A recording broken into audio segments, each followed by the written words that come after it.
प्रेक्षकांनी विद्यार्थ्यांनी जरा जाणून घ्यावं की आपल्याला हायस्कूल काय देतं. प्रायमरी स्कूल आणि हायस्कूल असतं ते तुमचं जीवन घडवतं.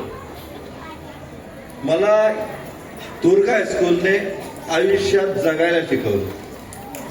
मी खरं सांगतो, मला कॉलेजने शिकवलं नाही, हायर सेकंडरीने शिकवलं नाही.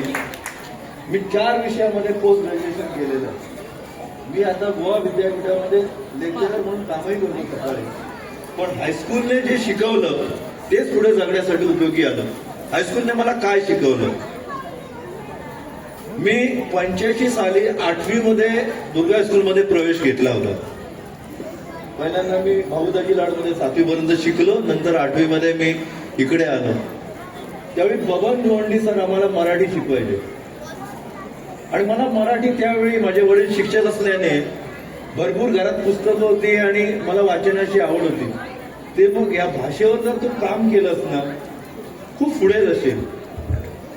आणि त्यावेळी गोमंतक मध्ये एक शब्द पुढे यायचं अर्धपान आणि 100 रुपये बक्षीस असायचं. आणि प्रत्येक वेळेला मी जे शब्द पुढे सोडवायचो विजेत्यामध्ये माझं नाव यायचं, पण मला 100 रुपये मिळायचे नाही. 2 वर्ष मी प्रयत्न केला. एका वर्षी मला ते बक्षीस मिळालं.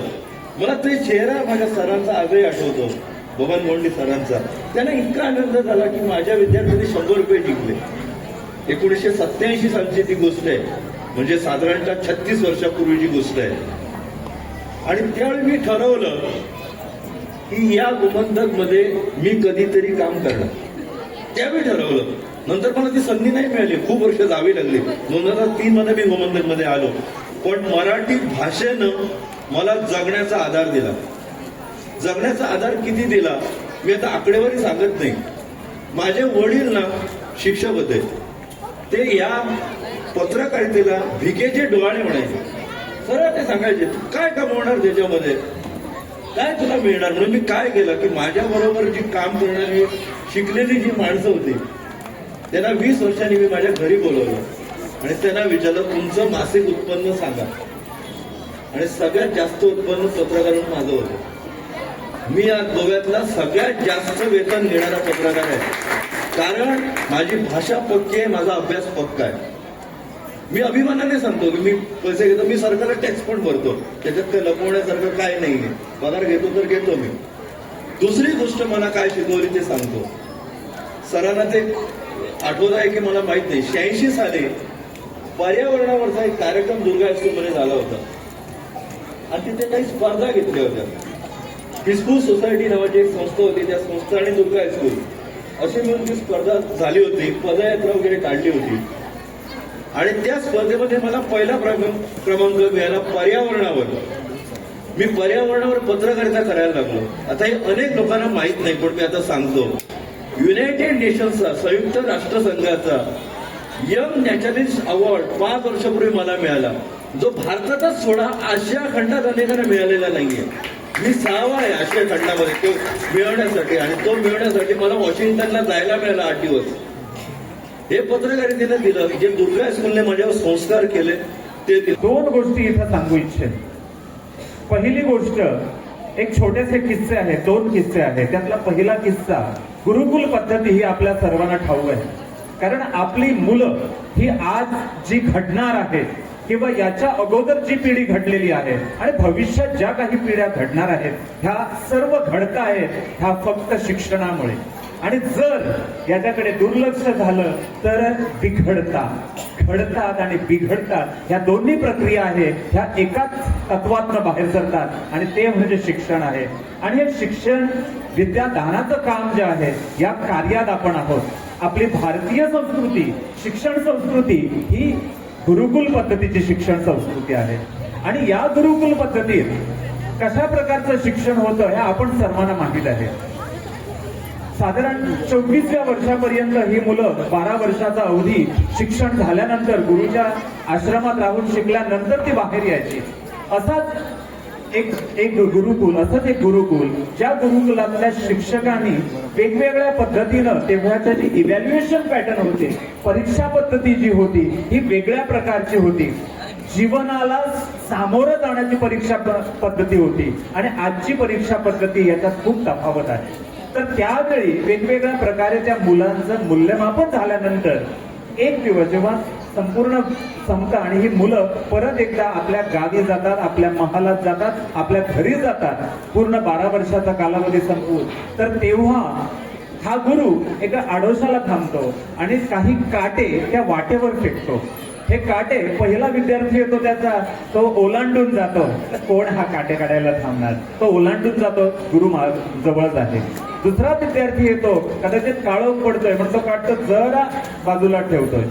तिसरा विद्यार्थी जो आहे, तो तिसरा विद्यार्थी आहे, हा तिसरा विद्यार्थी म्हणतो नाही, हे काटे आहेत, अजूनही काळोख गडद होणार आहे, त्यामुळे या काट्यामुळे कोणाला तरी इजा होणार, त्रास होणार, त्यामुळे हे काटे जे आहे तो अलगद उचलतो आणि तो बाजूला नेऊन वेगळ्या ठिकाणी सुरक्षित ठेवतो. आणि एवढ्यात तो शिष्य गुरु जो आहे तो तिथे येतो आणि गुरु म्हणतोय, हाच तो माझा विद्यार्थी ज्यानं जीवन कसं जगावं हा जीवनाला सामोरं जाण्यासाठी जो तयार झालेला माझा विद्यार्थी आहे तो अशा प्रकारचा आहे. दुर्गा हायस्कूलच्या माध्यमातून जेवढी मुलं आहेत एवढे त्यांना मेडल्स मिळत आहेत, सर्टिफिकेट्स मिळत आहेत, बक्षिसं मिळत आहेत. खूप खूप कौतुक झालं. हे कौतुक जे आहे ते फक्त आजच्या एका दिवसाचं नाही, पूर्ण वर्षभर त्यांनी केलेल्या मेहनतीचं ते फळ आहे. आणि हे जे फळ आहे खूप कष्ट घेतल्यामुळेच आपल्याला फळ मिळतं, ह्याची ही प्रचिती आहे. छोटासा उपक्रम आहे, त्याच्यातनं आपल्याला सगळ्यांना समजलेलं आहे. आणि भविष्यात आपल्याला खूप मोठं व्हायचं आहे आणि भविष्यात आपल्याला खूप मोठी पदोन्नती साधायची आहे. त्यामुळे विद्यार्थी मित्र हो, असंच पदोपदी मोठं होत राहा. पदोपदी आपल्या आई वडिलांचं नाव मोठं करा. आई वडिलांचं नाव मोठं केल्यानं आपलं गावाचं नाव मोठं होणार आहे. गावाच्या नावाबरोबरच आपला समाज, आपला देश आणि पूर्ण मानव जात आहे ही मोठी होणार आहे. त्यामुळे शिक्षण हाच आपला पाया आहे. शिक्षण हीच आपली एक किल्ली आहे, जी किल्ली आपल्या उज्ज्वल भविष्याचं कुलूप खोलणार आहे. आणि तेच त्याच्यासाठी आपण सर्वांनी योग्य शिस्तीनं, कटिबद्ध पद्धतीनं आपण वावरावं, आपण काम करावं. म्हाका एकूच सांगोवचें दिसता की ज्या हितून आयज 49 वर्सां आमकां कंप्लीट जाल्लेली आसा दुर्गा हायस्कूल पाळजे स्कुलाक.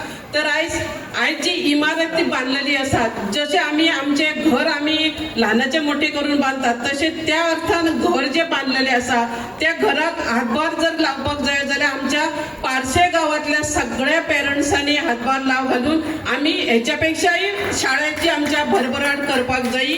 तेका लागून हांव तुमकां एकच पेरंट्सांक सांगता, तुमकां भुरग्यांक तुम्ही बरें शिक्षण दिवन बरी आमचे दुर्गा हायस्कूल आमी नांव वयर करया.